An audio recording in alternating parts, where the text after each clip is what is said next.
오늘의 큐티 말씀은 시편 83편 1절부터 18절입니다. 제목 원수의 공격에 침묵하지 마소서. 먼저 앞뒤 문맥을 살펴보겠습니다. 시편 83편의 표제 히브리어 제목은 아삽의 시 곧 노래입니다. 아삽은 레위 지파에 소속되어 있으며 성전에 있는 성가대원의 시족장 가운데 한 사람입니다. 사방에서 이스라엘을 공격해오는 원수들에 대해서 하나님께서 침묵을 깨시고 여러 나라들과 싸워주실 것을 요청하고 있는 시입니다. 이스라엘의 대적들이 하나님께 징벌을 받아 멸망당하기를 바라는 일종의 탄원시입니다. 이스라엘을 향한 원수들의 동맹이 위협을 주고 두려움과 불안을 가져다 줍니다. 하지만 하나님께서 과거에 심판하셔서 물리치셨던 이스라엘의 여러 대적을 언급하면서 하나님의 능력을 신뢰하게 되며 온 세상에 가장 높으신 분이심을 알게 됩니다. 문단을 나눠보겠습니다. 1절부터 8절은 원수의 공격에 하나님은 침묵하십니다. 9절부터 18절은 그들을 멸하여 주옵소서. 1절에 보면 시인은 하나님께 더 이상 침묵하지 말 것을 부르짖고 있습니다. 여호와 하나님의 침묵에 대해서는 시편 28편 1절에서는 여호와여 내가 주께 부르짖어오니 나의 반석이여 내게 길을 막지 마소서. 주께서 내게 잠잠하시면 내가 무덤에 내려가는 자와 같을까 하나이다 라고 말씀하고 있습니다. 시편 28편에서는 정말 손을 들고 간절히 주께 부르짖는 모습이 나옵니다. 이처럼 시편 83편도 지금 대적들이 이스라엘을 공격해오는 가운데 싸워달라는 간절한 마음이 표현되어 있습니다. 하나님은 우리의 기도에 귀를 기울여 주십니다. 우리의 간구에 응답하십니다.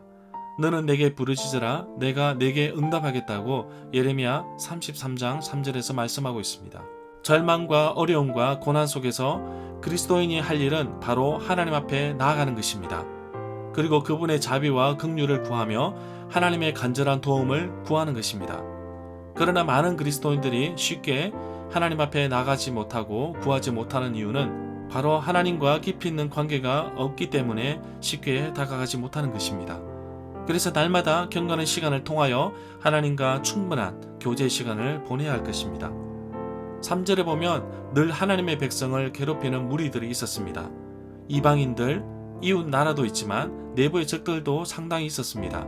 느헤미야 4장 7절부터 8절에 보면 느헤미야도 예루살렘 성을 중수하고 허부르져가는 틈을 메꾸어 가고 있는 가운데 적들로부터 공격을 받습니다.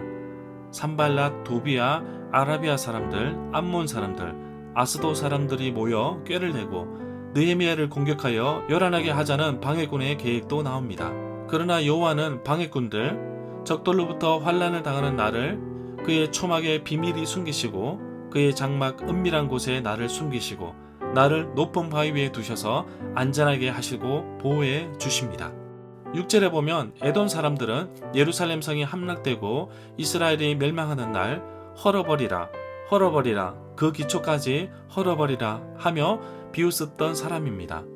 야곱의 형 에서의 자손인 에돔 사람들은 이스라엘과 형제지간인데도 나라가 망하는 가운데 도와주지 못하고 쳐다보고만 있었습니다. 이스마엘 사람들은 아브람과 애굽 여종 하갈에서 난 자손들입니다.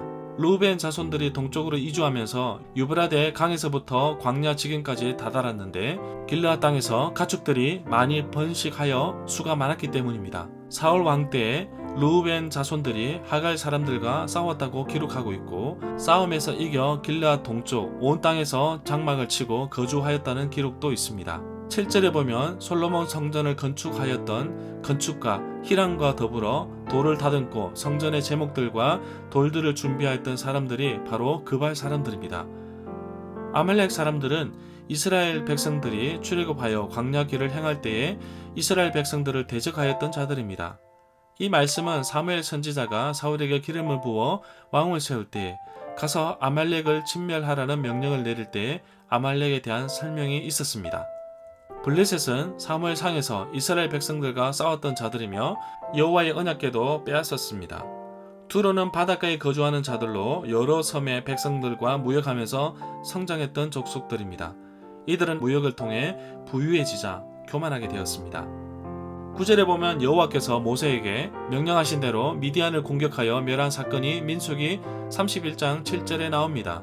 그리고 시스라와 야빈 이야기는 사사기 4장 7절에 나옵니다. 시인은 공경에 빠져있는 이스라엘 백성들에게 도움을 베풀어 달라는 간곡한 기도를 드립니다. 마치 사사기 시대에 하나님께서 전쟁에서 승리하게 하신 것처럼 하나님께서 개입하셔서 대적들을 멸망시켜 달라는 간구에 타는 시입니다. 11절에 보면 기드온이 미디안의 두 방백 오렉과 스앱을 사로잡아 죽였습니다. 세바와 살무나도 미디안의 왕들입니다. 역시 기드온이 함께한 300명의 용사와 함께 추격하여 사로잡았습니다. 시인이 드리는 타는 시 속에는 과거에 이스라엘 백성들에게 함께 하셨던 사건들을 기억하면서 지금 처해진 상황을 보시고 대적들을 물리쳐 달라고 기도하고 있습니다. 절마다 상세한 설명과 구절에서 그리고 핵심 내용과 중심 줄거리는 네이버 블로그에 올려져 있습니다. 내게 주시는 교훈입니다. 시편 83편에 등장하는 사사기의 내용을 유심히 살펴보면 참으로 부족했던 사사들을 통하여 하나님께서 이스라엘이라는 민족을 구원하셨던 것을 볼 수 있습니다. 하나님께서 맡기신 일은 누구에게나 어렵고 힘든 일이지만 하나님은 그 사람이 맡을 수 있는 역량과 능력도 주십니다. 나도 하나님의 귀한 사역을 맡고 있다면 믿음으로 도전해 보기를 원합니다. 훈련 간사로서, 교회 교사로서, 성가 대원으로서, 구역장으로서, 교회 봉사위원으로서 자신에게 맡겨진 사역을 기쁨으로 잘 감당하기를 원합니다.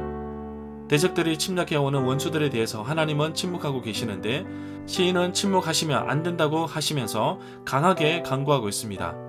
능력이 부족해서, 시간이 없어서, 관심이 없어서 침묵하시는 것이 아닙니다. 하나님은 그 일이 언제 이루면 좋을지 가장 잘 아시는 분이십니다.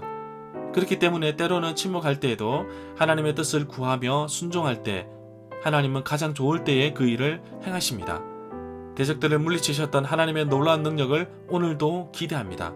내가 살아가고 있는 이곳, 이 땅에서 영적 싸움이 치열합니다. 혼자 이길 힘이 없습니다.